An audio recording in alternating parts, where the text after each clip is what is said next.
Well, hello guys, how are you? This is going to be a real quick video. As you may know, I bought the Meta Quest 3, 512GB. But because the headset's only about 2.5 hours of battery life, I bought the special bracket that goes on your head, the KK Cobb VR Pro, and I bought an extra battery, so that's 2 batteries that come with it. And that certainly solves out the time issue, because you get at least 6 hours or maybe a bit more. And of course I bought the actual headset but to be able to play Half-Life Alyx. But then after a couple of days I bought Resident Evil 4, and it's only on Meta for VR only. Because lots of people said, oh, Resident Evil 4 is really good on VR, you know. You know what? I wasn't that impressed with Resident Evil 4.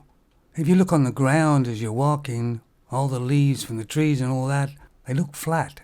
Look, they've been run over by a steamroller. Now, I haven't finished the game yet, but the playability's still okay. But don't expect fantastic graphics or VR experience in it. The graphics are kind of almost like cartoon. There's also a game that comes with the Meta Quest 3, free of charge. It's Batman Shadow. Now, the graphics in that are better than Resident Evil 4 for sure. But the trouble is, I played Half-Life Alyx first, and so everything else just doesn't seem up to par. Because if you want a real VR experience, Half-Life Alyx is definitely the game. And it would be great if most games coming out on VR looked like Half-Life Alyx, but unfortunately they don't. The reason why I got VR headset is because I wanted to get games to the next level.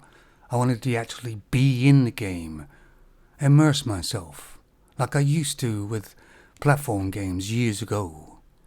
And that does work in Half-Life Alyx. I've moved around the room and didn't even know that I'm halfway across the room. And of course I've knocked a load of things over on the tables and everything else. Now I still haven't finished Half-Life Alyx.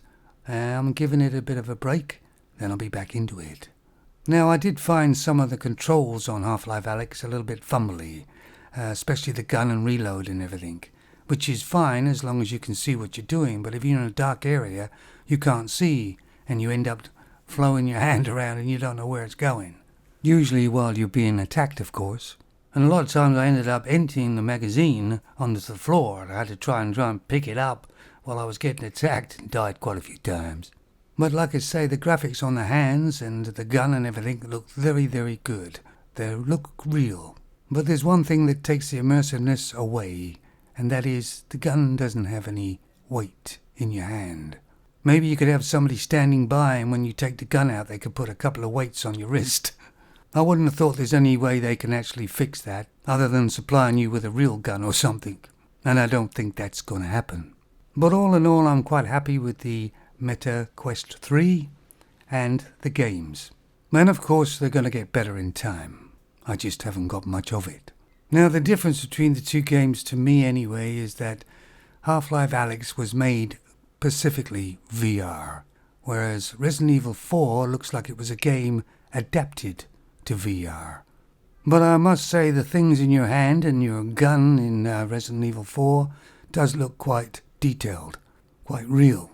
It's just that mostly everything else isn't. Anyway, that's just my thoughts. Now back to Half-Life. Alyx, spelt A-L-E-X for me. Take it easy.